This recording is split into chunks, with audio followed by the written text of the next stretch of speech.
Today's video comes from the wilds of One Planet Adventure in Llandegla, a trail centre known for its long trails with plenty of challenging features and varied terrain. This is a trail centre that's featured on the channel plenty of times in the past. Most recently we've explored some of the steep black graded natural trails. But in this video we'll be exploring the opposite end of Llandegla's trail riding spectrum. Today we're riding the Blue Trail. So let's neck this coffee and get started, and I'll tell you all about the trail as we go. For all the trails here at One Planet Adventure, you have a long steady climb to contend with right from the car park. On a manual bike this can take anywhere between 20 to 30 minutes depending on your fitness, or about 15 minutes on an e-bike. This climb takes you from the visitor centre all the way to the other side of the forest where all the single track trails start. But once you get to the top, you get to drop into the first piece of blue graded single track, which is called Roller Coaster. In keeping with the vibe of the Blue Trail, everything on here is rollable, but you can add an extra little spice to make things a bit more interesting. The first section is on a slight gradient, but it certainly isn't classed as a proper descent section. There are faster and more interesting sections to come later on. In the past I've made videos on loads of the trails at Llandegla, and because they all start here, this is a trail segment that you've no doubt seen on the channel before. It's a good little intro before you get to the real riding. As you get to the end of this section, the red trail carries on ahead and the blue trail takes a sharp corner around to the right. This is one of my favourite sections on the blue. It's a long and fun piece of single track where you can get a bit of speed behind you, and it's pretty cool to be riding through this corridor of trees. There are little kickers that you can pop over, and it's a twisty chilled line across the hill. With the trees you can't see too far ahead in some sections, which means you have to be on the ball to see where the trail goes. Staying light on the bike and keeping your eyes ahead helps you to carry momentum without being caught out. The surface here is a mixture of compact dirt and loose stones, demanding attention to line choice while still giving enough grip to lean confidently into turns. What makes this section exciting is the flow. The builders have shaped the trail with a rhythm of sweeping berms and gentle rollers that invite you to let go of the brakes and just trust the trail. This section isn't technical, but it does encourage good habits, looking ahead, managing speed and working with the trail shape. As first sections go, this is a pretty good one. As the downhill bit finishes, you're met with this rather desolate looking piece of dystopian trail. It's a bit of a contrast to the lovely green forest that we were riding through a minute ago. So as you'll see, this trail is a mixture of single track and wider double track sections. This is certainly not the most technical blue trail that I've ever ridden, but for me, blue trails are more about chilled out flow and casually exploring somewhere new. You get some flowy descent sections and some of these gentle climbs. But as quickly as you entered, the scenery changes again, this time from the grey surroundings of the felled trees back into the green of the forest and the warm pink of the heather. At least I think it's heather. Now, I'm not the hugest fan of climbing up hills, but I do appreciate some nice surroundings while I'm doing it. From here, the heather guides you back towards the taller woodland. Heading deeper into the forest, you're back on this wider double track. The wider fire road style sections take you on a tour through the forest on a combination of gradual climbs and casual descents. Considering the 20+ minute ride up the fire road to get to the first piece of single track, I'd estimate that most riders will take the best part of an hour to complete this trail, especially if you're stopping to admire the views, taking pictures and just enjoying time on your bike.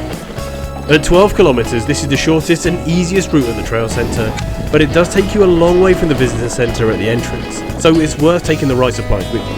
And on that note, it's worth checking that your bike is in good nick. Not that there's anything too technical on here, but even something as simple as a puncture out here would mean a very long walk back to the trail centre, which I think we can all agree is best avoided.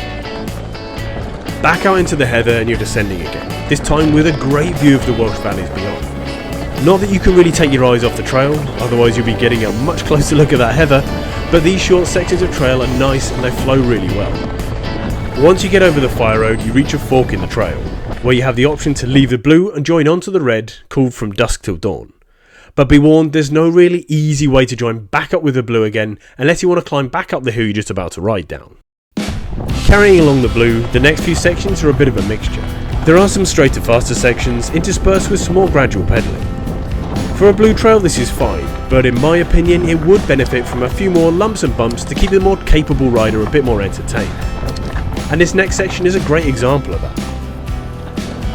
Considering that this is arguably one of the fastest bits of the trail, it feels like the speed is a little wasted, as you're just flowing down what could be considered a standard forest road.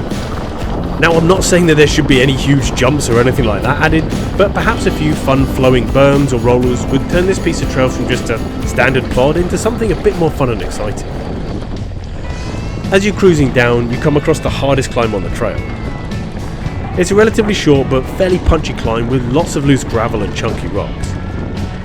With fresh legs, I gave this section my all and made short work of it. But I regretted my outburst of energy at the top when I was rewarded with yet more pedalling.